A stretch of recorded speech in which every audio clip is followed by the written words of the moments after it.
All right, so we've got our 85 Chevy square body truck here with a 6-liter LS.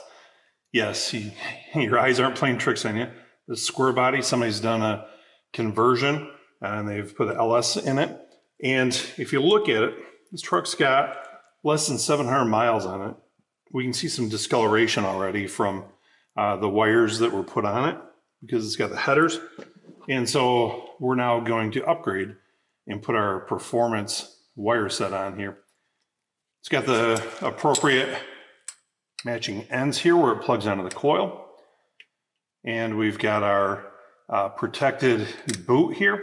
These are all cut perfectly to length. And so now I can go one by one around the engine, slide them off the coil, slide them off the plug wire. Oh, and look at that. One of them's already come apart here. So we're going to go all the way around and we're going to install our new wires.